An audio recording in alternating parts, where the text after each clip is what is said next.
काय तर शुगर ही एक लाईफस्टाईल डिसऑर्डर आहे. यापूर्वी हे मान्य केलं जात नव्हतं. अलीकडं मेडिकल सायन्सने सुद्धा हे मान्य केलंय, की शुगर ही रिव्हर्सेबल आहे किंवा ही एक लाईफस्टाईल डिसऑर्डर आहे. आणि ही चुकीच्या लाईफस्टाईलमुळे शुगर होते.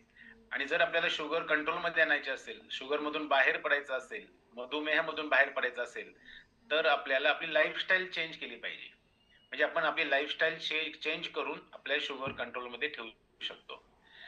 तर शुगर का होते याचं जर आपण थोडंसं समजून घेतलं, ही शुगर म्हणजे काय, शुगर का होते, तर सर्वात महत्वाचं शुगर म्हणजे आपला इन्सुलिन रेझिस्टंट हा विषय त्यासाठी खूप महत्वाचा आहे.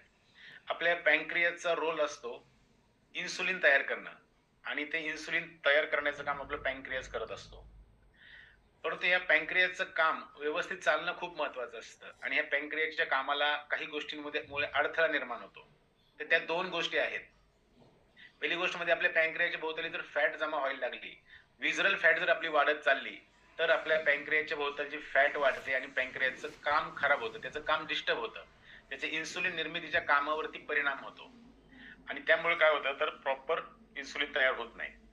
त्याचबरोबर दुसरं एक कारण असतं, ते म्हणजे आपला स्वभाव. आपण टेन्शन घेतो, आपली चिडचिड होते किंवा वारंवार आपण एखाद्या गोष्टीचा विचार करत राहतो. यामुळे सुद्धा आपल्या पॅनक्रियाच्या कामावरती परिणाम होतो. त्यासाठी आपल्याला हे मेडिटेशन अफर्मेशन जे आपण म्हणतो हे खूप महत्वाचं आहे. तर हे दोन गोष्टी आहेत की जे आपल्या पॅनक्रियाचं काम खराब करतात. तर मग आपण आपल्या पॅनक्रियाचं काम चांगलं होणं खूप महत्वाचं आहे. त्यासाठी आपण आपल्या पॅनक्रियाच्या भोवतालची जी विजरल फॅट आहे, ती जर आपण कमी केली, तर नक्की आपल्या पॅनक्रियाचं काम चांगलं होऊ शकतं. आपण जे अन्न खातो त्याचं शेवट लास्ट रूपांतर ब्लडमध्ये कशामध्ये होतं, तर ग्लुकोजमध्ये. आणि हे ग्लुकोज पेशींपर्यंत पोहोचवण्याचं काम करतं इन्सुलिन. आणि पुरेशा प्रमाणामध्ये जर इन्सुलिन नसेल, तर शरीरामधलं काही ग्लुकोज ब्लडमधलं तसं शिल्लक राहतं आणि ते आपल्या पेशींपर्यंत पोहोचवलं जात नाही. आणि ते रक्तामध्ये शिल्लक राहिलं तर त्यालाच आपण काय म्हणतो, शुगर म्हणतो. तर ही जर शुगर आपल्याला कंट्रोलमध्ये आणायची असेल, तर आपलं पॅनक्रियाचं काम चांगलं होणं खूप गरजेचं आहे. मग आता यासाठी आपण काय केलं पाहिजे? तर सगळ्यात महत्वाचं आपण काय केलं पाहिजे, तर आपल्या बॉडीमधली एक्स्ट्रा विजरल फॅट आपण कमी केली पाहिजे.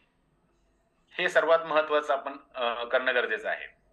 त्यानंतर आपण आपला जो आहार घेतोय, त्या आहाराकडे आपण विशेष लक्ष देणं गरजेचं आहे.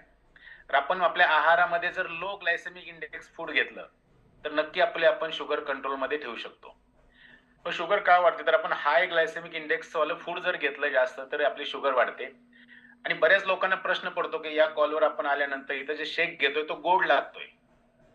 म्हणजे त्याच्यामध्ये शुगर असेल असं वाटतं, परंतु आपला शेक जो आहे फॉर्म्युला 1चा, याचा ग्लायसेमिक इंडेक्स लो आहे.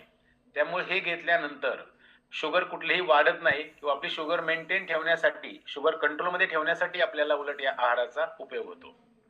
तर अशा पद्धतीनं आपण जर आपल्या आहारामध्ये चेंज केला, आपण आपला ब्रेकफास्ट बदलला, आपण आपला आहार बदलला, तर नक्की आपण या सगळ्या गोष्टींमधून बाहेर पडू शकतो. मग आपण आहारामध्ये काय बदल करायचा आहे, तर आपण जास्तीत जास्त फायबर यूज करायचंय. आपण जेवढं जास्त फायबर यूज करू, तसं आपली शुगर कंट्रोलमध्ये राहू शकते. आपण गरजेप्रमाणे रोजच्या रोज फायबर यूज करणं खूप गरजेचं आहे. त्याचबरोबर आपल्या आहारामध्ये आपण जेवण करत असताना प्रत्येक जेवणाच्या अगोदर जर पहिला लेयर आपला एक 100-150 ग्राम फायबर जर आपण सुरुवातीला घेतलं, तर पोटामध्ये आपला पहिला जो थर असतो तो फायबरचा जाणार. आणि त्यामुळे आपले शुगर जे जेवणानंतरची शुगर जे आपण म्हणतो, ती शुगर पण आपल्याला कंट्रोलमध्ये आल्याचं जाणवतं. तर अशा पद्धतीने आपण आपला आहार चेंज करून, आपल्या बॉडीतले एक्स्ट्रा अनवॉन्टेड फॅट कमी करून, आपल्या पॅनक्रियाचं काम सुधारून आपण या गोष्टींमधून बाहेर पडू शकतो. तर या परिवारामध्ये आल्यानंतर, या कॉलवर आल्यानंतर आपण आपला ब्रेकफास्ट स्टार्ट करतो आणि त्याचबरोबर आपण आपला ॲक्टिव्ह फायबर कॉम्प्लेक्स जर आपल्या शेकमध्ये घेतलं, तर आपण आपल्या फायबरची गरज त्यामधून पूर्ण करू शकतो. त्याचबरोबर आपण जर हा न्यूट्रिशन प्रोग्राम 3 महिन्याचा जर व्यवस्थित केला, तर आपल्या बॉडीतली अनवॉन्टेड फॅट कमी करण्यासाठी आपल्याला याची मदत होते. तर बऱ्याच लोकांना वाटतं की शुगरसाठी इथं काही कुठलं औषध देतात का?